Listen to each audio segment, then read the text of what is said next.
for Mr. Sully in the room before we may all... And what job, and state your job, because we're going to make some money today before I leave. State your job. I'm kidding. You don't have to. You don't have to. Anyone? Anyone? Yes, in the back. Oh, that's easy. Come on, man. Do you also Okay. have a question? Or do you want to know... Okay, wait. Okay.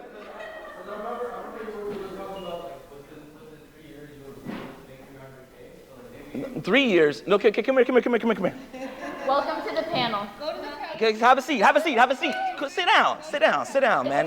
This is a home. This is a family space. Okay. So you're a photographer, right? Yeah. I'm a student right now. A student right now? Yeah. Don't say what's No, not the school. Okay. Are you available on the 23rd, November 23rd? Yeah, I'll be here. You'll be here? I have a photo shoot for Hudson's Bay. It's being shot at the biggest mansion pound for pound. It's called the St. George's Mansion. Hudson's Bay is bringing the furniture down for me to shoot. So I have a whole bunch of friends just coming down and shooting it because they all have their different styles. And the place is so big that it's kind of like everybody could take some of my furniture and have their own kind of what's it called with it. If you're available, you give me your number, you're gonna come down and you're gonna just enjoy and shoot that with that. And if you missed that I said it's Hudson's Bay, that's leverage. Because your photography that I'm going to tag, you're going to be tagged and Hudson's Bay is going to be tagged. So what you can do after that is, now you shot for Hudson's Bay campaign, did you not? Because they're going to re-tag that.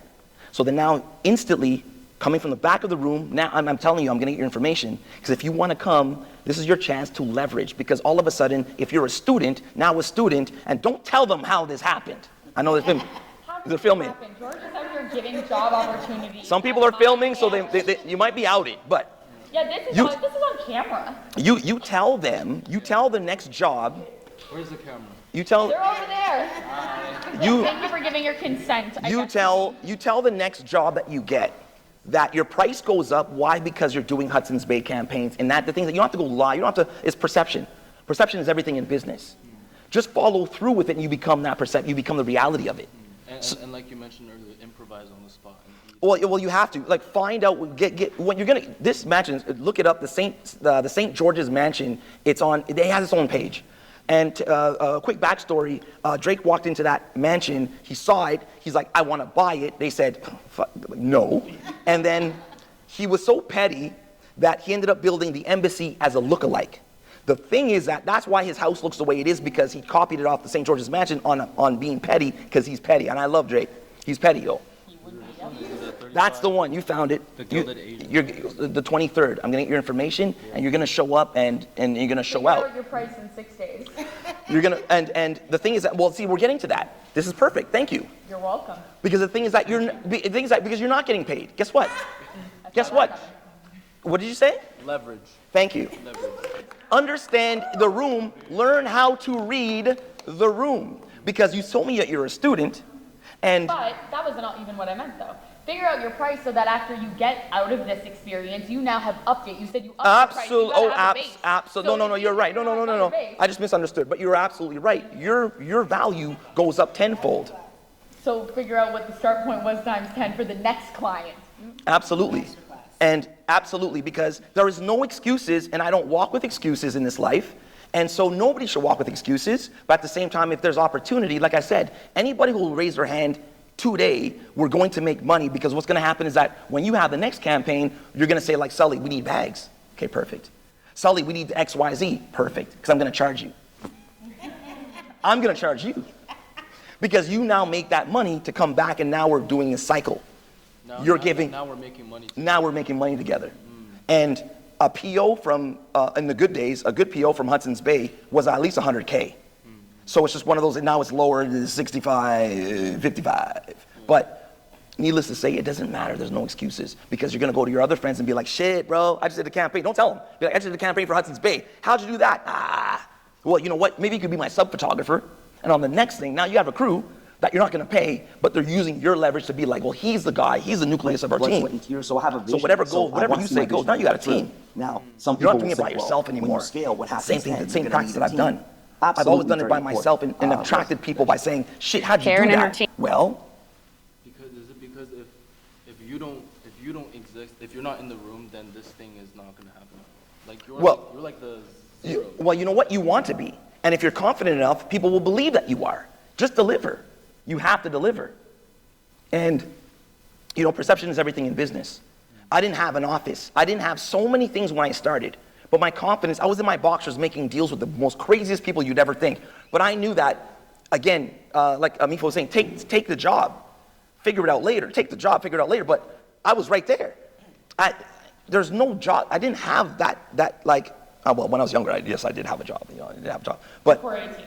Before 18, of course. So then, 2 years ago. So then, but the thing is that it was just understanding that I'm in my boxers, I'm on this phone, but I need this deal to happen. So the confidence was always there. Okay, Sully, we need, last story. I was in my 20s when I got into Athlete's World. This was, I'm gonna make my real age now. I'm kidding, I don't care. I'm in my 40s, by the way. But I remember when I got into Athlete's World, I didn't know shit about it. A friend of mine became a buyer. And he saw my line and all the stuff that I was doing online. So he's kind of like, yo, Sully, man, like, I want to put your brand into Athlete's World. This was like 2003. 2003, Athlete's World. It's like the Foot Locker of Canada. Bata Shoe Museum. And I'm like, okay. And I knew what it meant, because I'm like, this is awesome. But I didn't know what it meant. I took the PO, I looked at it and I said, this is fucking awesome. And then I'm like, shit, I have to buy the material. I have to buy this. I have to fulfill the order. I have to fulfill the order. Then it hit me. I need 50 grand. I need 50 grand. And at the time, I'm like, who's going to lend me 50 grand? That's insane. My brother, like, I piecemealed it. But the point is that I fulfilled it. I literally, with that money, more than what I needed to get the sweaters and everything else, I literally bought the screens. I did the screening in my bathtub. I unstitched the labels and relabeled it with a heat transfer machine that I bought. I literally bought an infrastructure and I built it out of my house. My first order from Athlete's World, that's still till today. I have an interview that I did like 2003, and I couldn't believe, but I fulfilled it.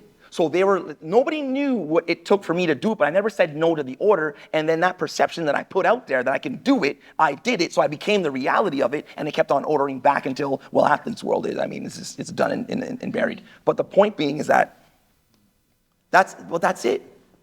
There's no excuses, because then I learned, oh shit, 1, I need money. Number 2, I need to make sure that I have right, proper vendors, timing, shipping, all the logistics. My shipping and my logistics is just as tight as my sneakers and the bags that, if you never heard of me, check this out, guys, everybody in this room. If you never heard of Sully Sons Co, it doesn't matter, because I'm in fucking Saks.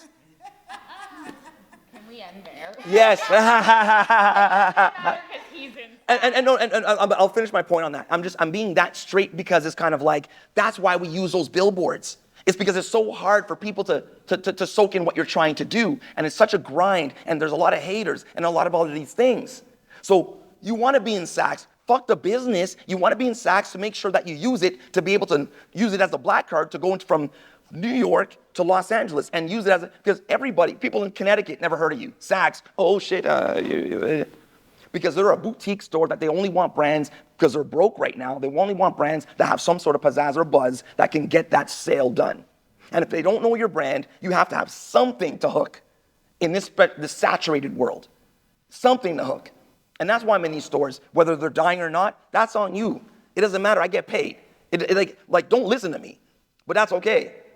Because I needed to make sure that whether you hate me or you love me or you're starting or you're old, there's the fundamentals of staying alive since you were 18 years old and not have a job and not have to rely on somebody else, but rely on your talent and your experience and your excellence to live.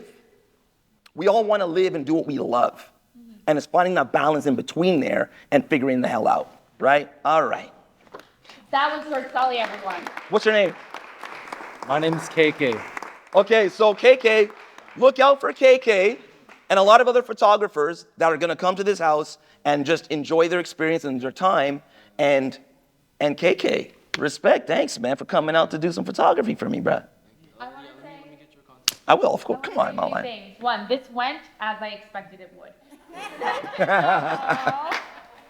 You just need to start leading workshops where you pick people and you tell them what to do, because that was amazing. And I really hope that this works out for you. And I hope that this is a lovely synergy. George, you're an absolutely wonderful person. You are a creative genius. You are doing the most, and you are doing the most for our community. So I thank you for that. I thank you for your time. I thank you for your energy. I thank you for all of the truth. I didn't know everyone was so broke, and I didn't know all that. But here we are, and you're doing it, and congratulations. I look forward to the furniture. I look forward to the Yeah, absolutely. I look forward to everything. I'm gonna say one more thing. Karen, she was on the couch today. I put out into the universe that Black Designers of Canada was gonna have an actual store. Was gonna actually have an actual brick and mortar store. And surprise, surprise, she's gonna be our brick and mortar store. And Black Designers of Canada, and stand up, girls. That's right. Stand up. Say something. Say something. Say something. And that was a big surprise. No, everyone's like, "How are you doing this, George? You do so much. How are you gonna open up a brick and mortar store? You're crazy. You're crazy. You're crazy." And I'm like, "Don't worry. I'm gonna try. I'm gonna try to figure it out. And I want to make sure it's in Yorkville too. And I want to make sure it's all these things." And they're like, "That's impossible." And then, well, they didn't know that already. This is what I mean by coming together and supporting each other, and then bringing her money. Most important, I'm not just loading her store in with people looking for free, but it's just like they have to pay for her business. But I have 300 designers, and in that body of designers, there's gonna be designers that are gonna want to be able to be in her store and want to be able to support her and support themselves, and then be in Yorkville, because surprise, surprise, perception is everything. If you're a store brand new in Yorkville already, then it's already telling the consumer, man, I gotta check that for that. That's expensive real estate. That brand must be something. And we're gonna just curate and select these brands. And love you, Karen. Thank you so much, George. Awesome.